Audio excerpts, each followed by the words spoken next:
L'hypnose thérapeutique est une pratique très ancienne qui permet d'impliquer le patient dans un processus de soin. Nous avons tous la capacité à voir des problèmes et des solutions. Et effectivement, l'hypnose permet de mobiliser cette capacité et d'aider le patient à se remettre, si vous voulez, acteur de sa guérison ou de son mieux-être. Et c'est en ce sens que l'hypnose est une technique qui n'est pas nouvelle, mais qui est très très intéressante. Vous avez le cerveau qui réfléchit, qui raisonne, qui analyse, qui a été formaté par Descartes. Voilà, le cerveau qui est cartésien. Et puis vous avez cet autre cerveau qu'on a souvent tendance à appeler le cerveau droit, qui, si vous voulez, est un peu ce cerveau un peu plus créatif, un peu plus imaginaire, un peu plus dans les émotions, dans le ressenti. Et en fait, c'est lui qui trouve des solutions. Parce que souvent, quand on a la tête dans le guidon et qu'on est là, à buter sur un problème, à l'analyser, à le tourner dans tous les sens, à se dire comment, pourquoi, en fait, la solution ne vient pas. Et lorsqu'on laisse une autre partie de nous-mêmes trouver la solution, le cerveau la trouve. Et l'hypnose a permis... une des forces de l'hypnose, c'est ça. C'est de mobiliser cette partie de nous-mêmes qui est capable de trouver des solutions. Le patient est acteur de son processus de soin et de guérison. Et donc ça, c'est très important pour son positionnement dans le processus. Et puis aussi parce que ça améliore la relation thérapeutique. Je pense que l'hypnose est une école de savoir-être et qu'aujourd'hui, on a une médecine, on va dire, traditionnelle, qui est de plus en plus technologique. Et je considère qu'effectivement l'hypnose est une des voies qui nous remettent en synchronisation avec le patient et nous aident à avoir une relation thérapeutique beaucoup plus humaine. Et on pourrait dire que ces techniques, les méditations de pleine conscience, l'art-thérapie ou d'autres pratiques de soins, sont assez orientées vers les ressources du patient lui-même, sont des approches assez humanistes, et je trouve qu'elles nous apportent aujourd'hui, dans cette médecine très technologique, un rappel et un retour à une relation thérapeutique humaine.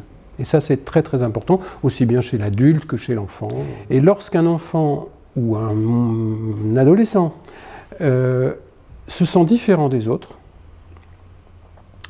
il a vite fait de considérer qu'il était nul. Parce qu'un adolescent a besoin d'être comme les autres. Un adolescent diabétique, un adolescent épileptique, un adolescent qui a un handicap, même invisible, je pense en particulier à l'épilepsie parce que c'est mon domaine de travail, sait qu'il est épileptique, ne se rend pas compte du moment où il va faire une convulsion, craint le regard des autres et a une estime de lui qui est effondrée. Comme un enfant qui souffre d'obésité ou un enfant qui a de l'eczéma, X ou Y, etc., etc. Donc si vous voulez, à partir du moment où il y a une différence, et en particulier chez l'adolescent, c'est un risque de chute de l'estime de soi, de la confiance en soi et donc de dévalorisation.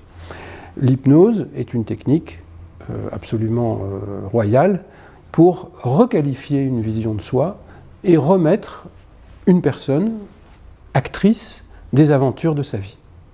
C'est tout à fait la philosophie de l'hypnose, j'allais dire, de Milton Erickson ou de François Roustan ou de grands penseurs de l'hypnose, c'est de remettre la personne actrice de sa vie, des aventures de sa vie, et donc de revoir, de requalifier un point de vue.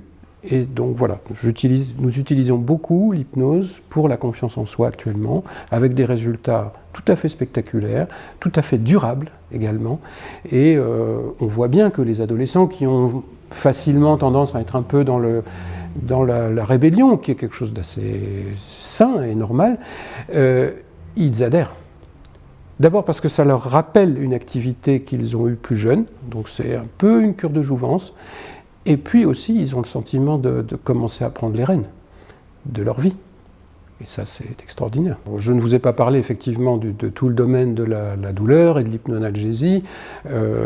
Toutes ces techniques sont maintenant, on peut dire, assez couramment utilisées dans les blocs opératoires, dans les salles d'urgence, etc. Et on voit bien que le vécu, le ressenti, j'allais dire même presque le souvenir que le patient peut avoir de ces moments difficiles est transformé. Et que les soignants eux-mêmes se sentent transformés de cette relation où on n'est plus dans quelque chose dans la culpabilité du soignant qui se sent un petit peu obligé on est dans une co-construction. Et donc le ressenti est meilleur pour tout le monde. Je dois insister aussi sur le fait que les institutions commencent à se rendre compte que les durées de séjour diminuent, que les récupérations post-opératoires sont plus rapides, que donc cela a un impact économique. Et on sait aujourd'hui les coûts de la santé qui font que tout ce qui peut permettre de maîtriser un peu mieux les coûts est intéressant et bon à prendre. Et l'hypnose nous montre tous les jours les bienfaits que cela peut avoir.